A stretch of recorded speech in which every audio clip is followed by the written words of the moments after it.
Woo. I just want to thank the producers right now for picking Zoe and I for this job, because we really love what we do, everybody.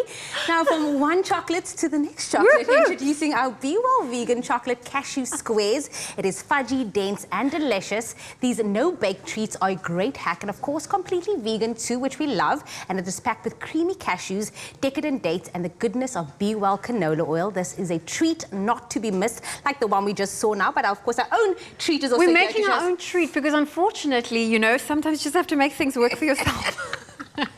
So we're going to start off with, if you have a food presser at home, or we're actually just using this and just blitzing it up, our ingredients. We're starting off with some cashews. I've got a couple of dates here, and this is really going to add that chewiness to our squares and a bit of sweetness. Now, as you can see, our dates have been soaking a little bit just in some warm water, just to really get that flavor and a bit of juice out of it.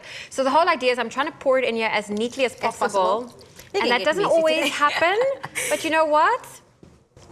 This is how you do it, because it is one of those easy recipes. I'm not going to fill it in just yet. We'll see if there's space for the leftover dates. We're going to add some coconut. Ooh, I love that. I love the flavor profiles that we're going with for this. I know. The squares. Adding some sea salt. There we go. A little bit of vanilla essence. I just love vanilla essence. It really just adds that a little bit. You said it's a bit too sweet for you, but it works really, really well. And then, of course, we are using our BWELL canola oil. Only 1 teaspoon. And what's great about this is BWELL canola oil is naturally cholesterol-free. It is also endorsed by the Heart and Stroke Foundation of South Africa. There we go. Taking all and then, do you think we should add more dates? You can never go. Let's add more dates. Let's add more dates. Let's have a date so early in the morning. There we go.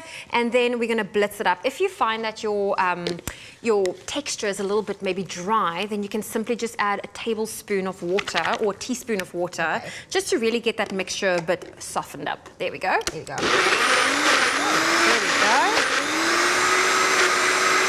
So what I'm going to do is give it a bit of a shake, maybe add a little bit of water, and really just get that mixture a little bit more moist. This is us working out after the boys' workout. This is us just shaking. This is our little workout. There we go. Just a little teaspoon. You don't want too much liquids in there. I'm going to actually add a little bit more. Keep it nice and moist as well. Keep it flowed. You know, if you find you need to add more, rather go back than regret adding too much liquid to your mixture. There we go. Giving it a good shake. And then we're blitzing it up. There we go. It's going slowly. It's like it's a process. It is a process. And now we know we just need to add a little bit more and maybe just shake it a bit more.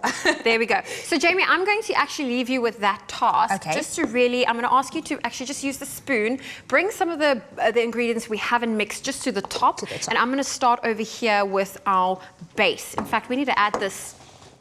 There we go. Okay, I feel like that's good enough, right? There we go. Let's give it another bit of a mix. Yeah. One last mix, and this is the one. It smells so good. Are you getting this, the fragrance and the texture of the dates? The dates is coming through. Not too much of the vanilla essence, which is perfect. So subtle. Yeah, it's subtle. So the whole process is it's blending up right and nice. Naturally, you will have it completely blended, but I'm going to show you now what you will do.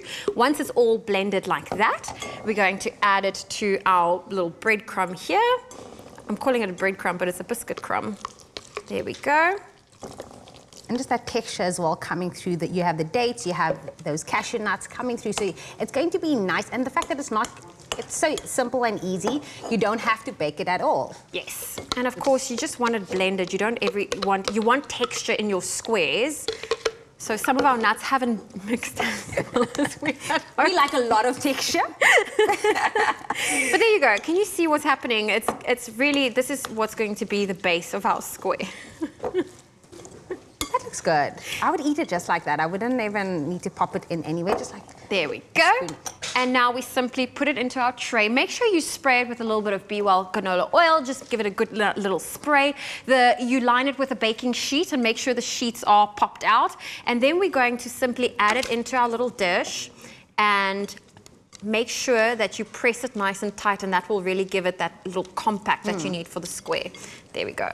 And I like that useful tip that you just mentioned, is letting the paper up above, because what happens is once it's set and gets hard, it's difficult to pull the paper from the fudge. So this is a perfect Thank you so much for that, Zoe. There we go. So there we go. Of course, it all depends on how much texture you want. We are going for a little bit more of a rustic texture where you'll be able to taste all the ingredients we're putting into our squares.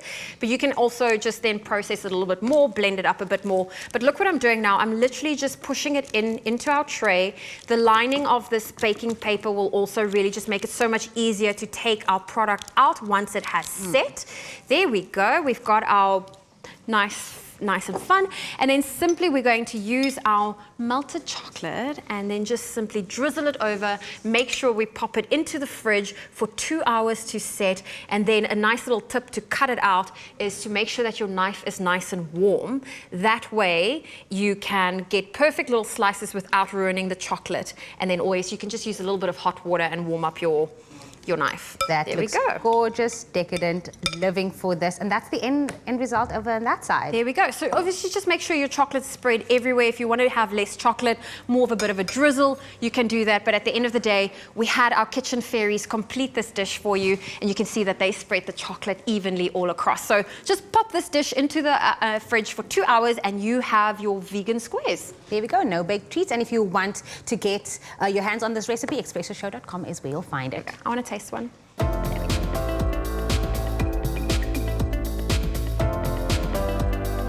Be well. Love, food, life.